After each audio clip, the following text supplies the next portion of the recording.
বাংলাদেশের air ticketing এবং hotel booking সেক্টরে একসময়ের রেভলিউশন হিসেবে পরিচিত ছিল ফ্লাইট এক্সপার্ট। ১৭ সালে সালমান বিন রশিদ নামের এক তরুণ উদ্যোক্তা প্রতিষ্ঠানটির যাত্রা শুরু করেন। সে সময় বলা হয়েছিল, ডিজিটাল বাংলাদেশ গড়ার পথে আন্তর্জাতিক মানের টিকিটিং প্ল্যাটফর্ম। কিন্তু কয়েক বছরের মধ্যেই ফ্লাইট এক্সপার্ট নামক প্ল্যাটফর্মটি পরিণত হয় একটি সুসংগঠিত সিন্ডিকেটের ঘাঁটিতে, যারা কৌশলে পুরো ট্যুরিজম ইন্ডাস্ট্রিকে নিয়ন্ত্রণের ফাঁদ পেতে রাখে। কালকে কিন্তু বলেছিল যে অফিসে আসবে। গতকালকেও যে টিকিট দেখছি যেগুলো লাইভ আছে, ওই টিকিটগুলো আজকে দেখতেছি, অনেকগুলো চেক করে দেখতেছি যে ওই টিকিটগুলো তারা এখন ডিমান্ড করতেছে। আমরা অলরেডি ফ্লাইট এক্সপার্টকে পেমেন্ট করে দিছি। ফ্লাইট এক্সপার্ট অবশ্যই পেমেন্ট করার পরেই যে কোনো একটা এজেন্সি টিকিট কাটছে। এখন সবার আগে মূল ফোকাস দিতে হবে আমাদের টিকিটগুলো রিফান্ড যে কোনো মূল্যে রোখা। শুরু হয় অল ইন ওয়ান ব্যবসা মডেলের নামে একচেটিয়া সুবিধা আদায়ের ষড়যন্ত্র।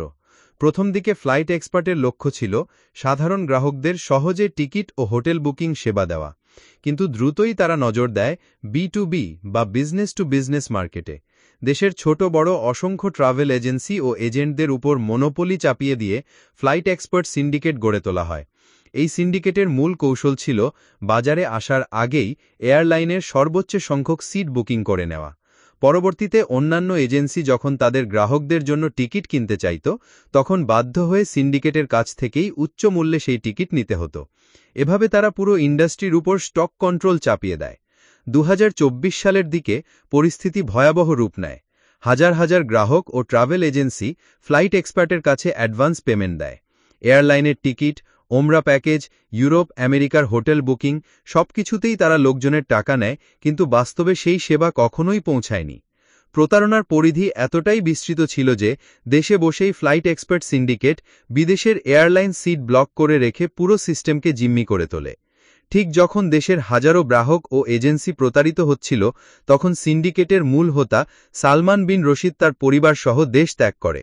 অভিযোগ রয়েছে, দেশ ছাড়ার আগে ফ্লাইট এক্সপার্টের কর্মকর্তারা হাসাব গ্রুপ নামে তাদের নিজস্ব লোকজনদের মাধ্যমে টাকা পাচার করে ফেলে। বর্তমানে তদন্তে উঠে এসেছে, ফ্লাইট এক্সপার্টের সিন্ডিকেটকে বাঁচাতে কিছু সরকারি কর্মকর্তাও নেপথ্য কারিগর হিসেবে কাজ করেছে। তাদের যোগসাজশেই পুরো প্রতারণা চক্রটি এতদিন ধামাচাপা ছিল। বাংলাদেশে অরেঞ্জ, ইভালির মতো বড় বড় স্ক্যাম ঘটেছে, কিন্তু দুঃখজনক হলেও সত্যি, কোনোটারই সঠিক বিচার হয়নি। যেসব গ্রাহক এজেন্সি নিজেদের জীবনের সঞ্চয় খুইয়েছে, তারা এখনও ন্যায় বিচারের আশায় ঘুরছে আদালতের বারান্দায়। একই ঘটনা আবারও ঘটল ফ্লাইট এক্সপার্ট কেলেঙ্কারিতে। যদিও কিছু কর্মকর্তা গ্রেফতার হয়েছে, কিন্তু মূল হোতা সালমান বিন রশিদের নাগাল পাওয়া যায়নি। প্রায় ৮০ লক্ষ হইতে ১ কোটি টাকার আমার ট্রানজ্যাকশন, আমি ওনাদের পোর্টালে দেয়া, আমার টিকিট করা। অ্যাজ লং অ্যাজ আমি এই পর্যন্ত শুনছি যে হাজির কাছ থেকে যেগুলো করা অলরেডি রিফান্ড শুরু করে দিছে, হাজি ক্যান্সেল শুরু করে দিছে।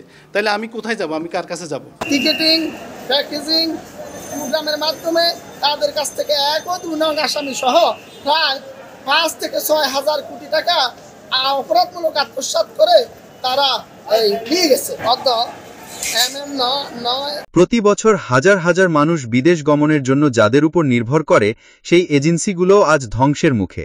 হাজারো শিক্ষার্থী, ওমরা যাত্রী, প্রবাসী কর্মজীবী আজ অনিশ্চয়তায় ভুগছে। এই অরাজকতার দায়ভার কে নেবে? যারা সিন্ডিকেটের পেছনে থেকে এই ব্যবসা চালু রাখতে সহায়তা করেছে, সরকারি কর্মকর্তা থেকে শুরু করে সংশ্লিষ্ট সেবাদানকারী প্রতিষ্ঠানের কর্তা ব্যক্তিরাও কি তাদের দায় এড়াতে পারে? বাংলাদেশে প্রতিবারই এই ধরনের স্ক্যাম হয়।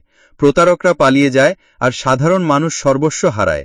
যদি এবারও ফ্লাইট এক্সপার্ট সিন্ডিকেটের সুষ্ঠু বিচার না হয়, তাহলে সামনে আরও বড় বিপর্যয় অনিবার্য।